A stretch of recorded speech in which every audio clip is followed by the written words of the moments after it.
ليكوا بشرفكن. شوفوا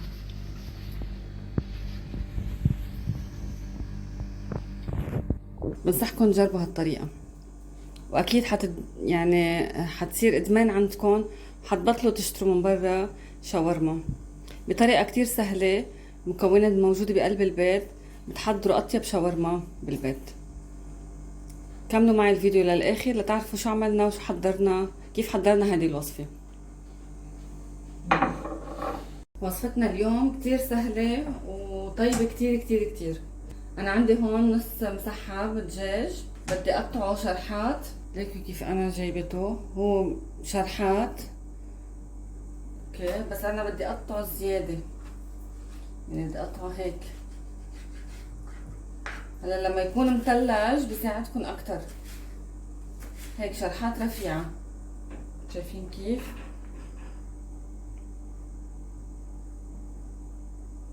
هيك بدي اقطعه كله.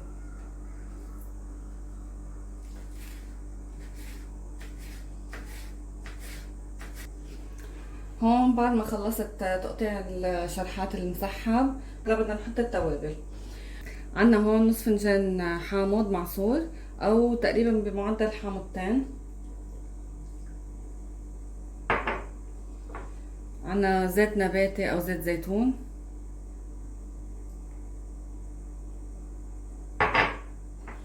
عندي تقريبا شي اربع حزوز ثوم مدقوقين.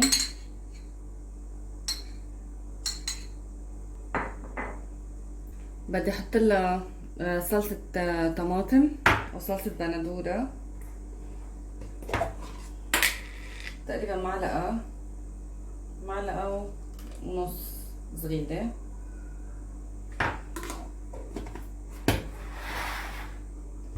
واذا عندكم صلصة فليفلة او دبس الفليفلة كمان حطوا لها، بتطلع كمان طيبة. انا حاليا ما عندي.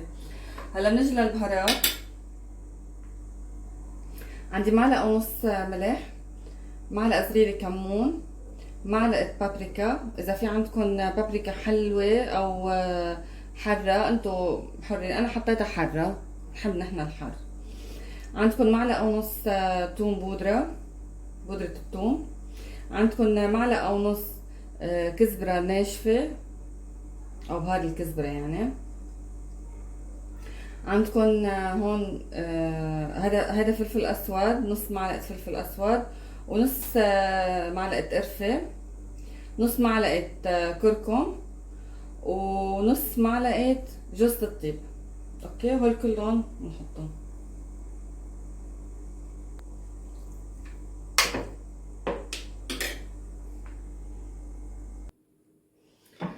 الدجاج صاروا جاهزين متبلين، بدنا نحطهم اقل شيء ساعتين بالبراد، يعني تقريبا 3 4 ساعات، قد ما كنتي قادرة تحطيهم بالبراد حطيهم.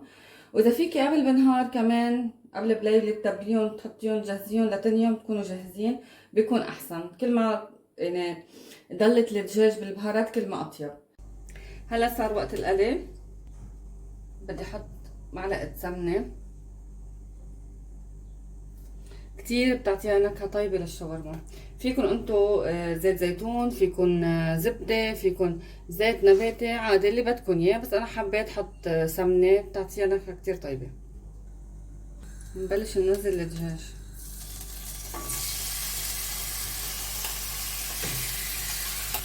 ما بننزل كل الكمية، بننزل نصهم تقريبا، بلش نقلب ليكونوا مرتاحين هن عم بيتقلوا.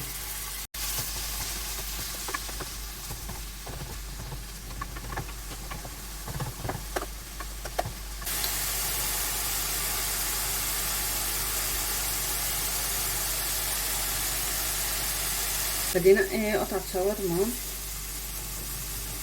بس لورجيكم قد ايه قلبها مستوي، وقد ايه يعني هيك جوسي من جوا.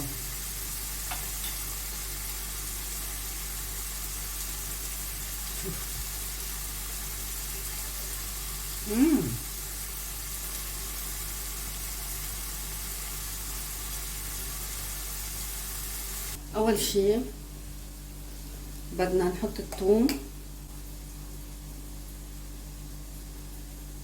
نحط الدجاج،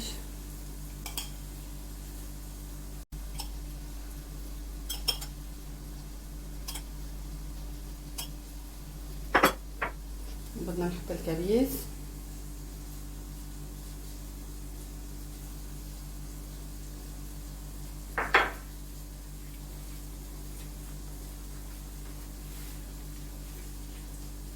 بدنا نحطها بالمقلاية اللي قلينا فيها الدجاج.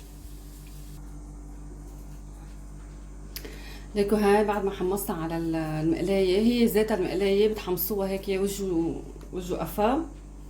اوكي وكده. بس اكيد مثل ما بيعملوا المطاعم او تاع الشاورما، حطوا لقمة ثوم هيك.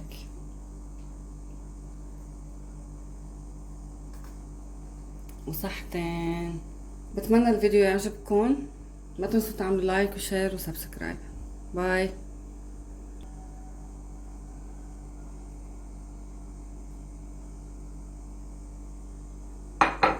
اذا جربتوها بهالطريقة اكيد ما حتقعدوا تاكلوها من برا، حتصيروا تعملوها بالبيت وتاكلوها.